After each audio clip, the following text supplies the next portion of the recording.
पार्वती पते हर हर महादेव।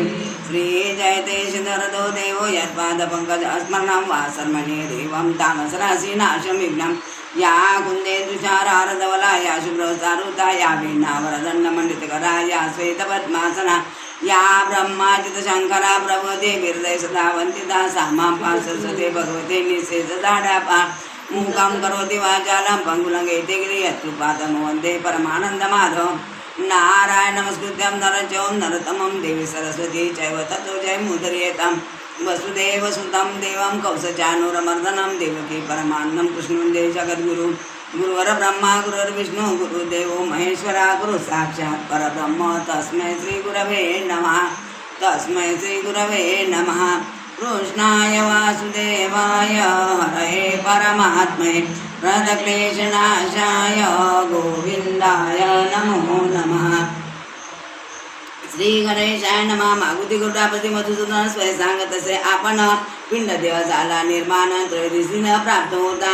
महामार्गी गमन करी प्रेत देव रात्री बुभुक्षित मार्गी अशी भद्रे वने गौतम दुःख अत्यंत तेने पावती सुदे तृष्णे पिळा फार नैसे प्रेत पावे अपुर 86,300 वर 3 उपर योजने इतके अंतर्यम लोकासी भूलोकावनी प्रेत दावयासी 247 योजनाची प्रति दिवशी चालावे लागे।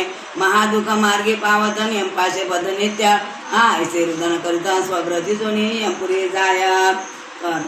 भगवंत म्हणतात गरुडा तुला सांगतो 10 दिवस 11 दिवस 12 दिवस 13 दिवस झाले पिंड मिळाले पिंड देह निर्माण झाला। आता हा जीव रस्त्यानं चालला।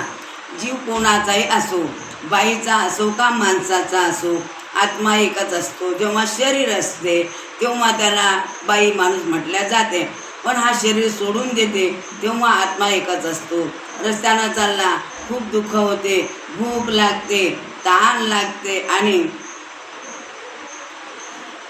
मृत्यू लोकापासून यमपुरी 86,303 योजने इतकी दूर आहे। दररोज 2000 कोस चालावं लागते। रस्त्यानं चालता चालता खूप दुःख होते घरच्या लोकांची आठवण येते बायको पोराची आठवण येते आपण कमावलेल्या संपत्तीची आठवण येते पण काही इलाज नाही।